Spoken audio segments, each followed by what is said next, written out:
balik keindahan Candi Sambisari yang kita lihat hari ini, ternyata ada sejarah panjang yang tersimpan rapi di balik batu-batu candi.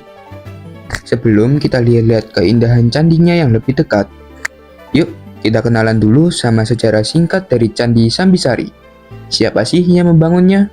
Dan kenapa candi ini begitu penting?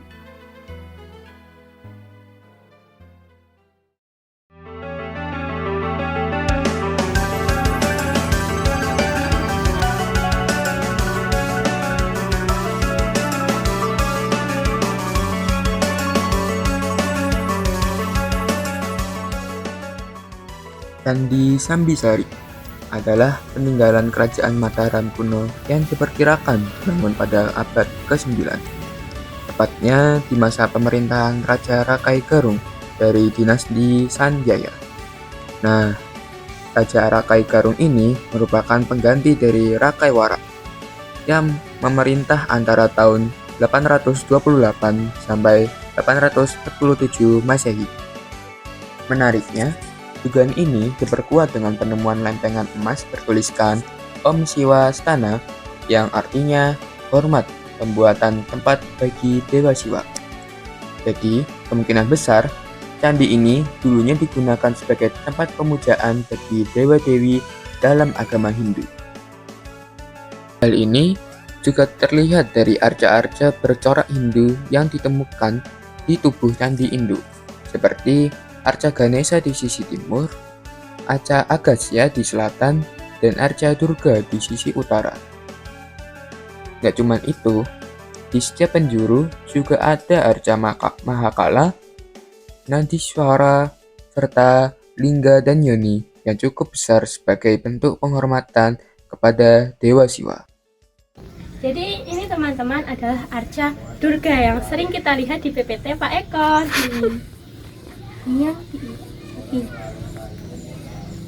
Teman-teman, kalau tadi kita sudah melihat adanya arca Durga, di sini kita juga bisa melihat arca Ganesha. Jadi Ganesha itu adalah arca yang melambangkan pendidikan. Kalau kalian pernah lihat bimbel yang namanya Ganesha, nah itu berarti menjadi lambang pendidikan.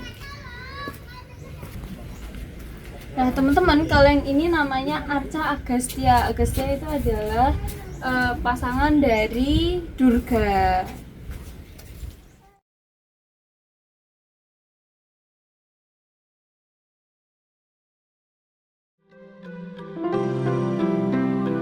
Dari sejarah masa lalu, kita beralih ke Candi Sambisari di masa kini. Apakah peninggalan bersejarah ini masih terjaga? Dan bagaimana suasananya sekarang? Nah teman-teman, perjalanan menuju Candi Sambisari ini cukup mudah. Walaupun berada di kawasan pedesaan, jalannya sudah cukup bagus dan bisa diakses kendaraan dengan nyaman. Begitu sampai, kita disambut dengan suasana yang tenang dan bersih. Sebelum masuk ke area candi, khususnya untuk pelajar yang datang buat tugas observasi, kita diperlukan untuk mengisi data terlebih dahulu. Tapi tenang saja, petugas dan satpam di sini sangat ramah dan membantu. HTM-nya atau harga tiket masuk juga cocok untuk kantong pelajar loh, alias cuma 4.000 aja. Saat sudah di dalam, kita bisa melihat candi utamanya berdiri megah di tengah, dikelilingi oleh 3 candi kecil yang semuanya cukup terawat. Tidak cuma itu aja, di sini juga ada ruangan informasi yang sangat lengkap. Kita bisa melihat penjelasan tentang sejarah candi, baik dalam bahasa Indonesia maupun bahasa Inggris. Jadi, wisatawan mancanegara bisa mempelajari sejarah Candi Sambisari. Dan yang paling menarik adalah ada miniatur Candi Sambisari yang dapat membantu kita membayangkan struktur aslinya dengan lebih jelas. Salah satu hal paling menarik dari Candi Sambisari adalah lokasinya yang tidak biasa. Candi ini berada sekitar 6,5 meter di bawah permukaan tanah sekitarnya, menjadikannya salah satu candi paling unik di Indonesia. Letaknya yang tersembunyi memberi kesan mistis dan misterius, seolah-olah menyimpan kisah masa lalu yang belum sepenuhnya terungkap. Keadaan ini terjadi karena Candi Sambisari sempat ditimbun material vulkanik akibat letusan Gunung Merapi pada tahun 1006 Masehi. Secara struktur, kompleks Candi Sambisari terdiri dari satu candi utama dan 3 candi perwara atau candi pendamping.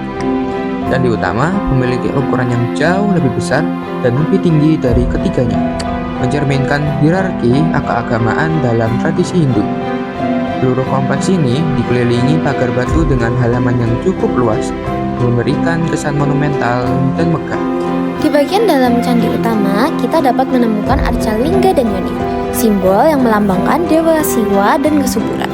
Pada relung dinding luar candi, terdapat pula arca-arca dewa Hindu seperti Durga, Ganesha, dan Agastya, yang menguatkan identitas candi ini sebagai tempat pemujaan umat Hindu. Tak hanya itu, keindahan artistik candi ini juga tampak dari ornamen yang menghiasi tangga masuk. Di sana terdapat ukiran Makara, makhluk mitologi dengan mulut terbuka, dan di dalamnya juga terdapat arca singa, mencerminkan gaya seni khas Hindu. Beberapa sisi candi juga menampilkan relief yang menggambarkan kisah-kisah epik dalam ajaran Hindu, memberikan nilai historis dan artistik yang sangat tinggi. Nah teman-teman, kalau kalian kesini jangan sampai kalian memanjat candi, karena di sini sudah ada tulisannya dilarang memanjat pagar candi. Jadi jangan dilarang. Kalau kalian ke suatu tempat, kalian itu juga harus tahu aturannya. Jadi jangan asal manjat.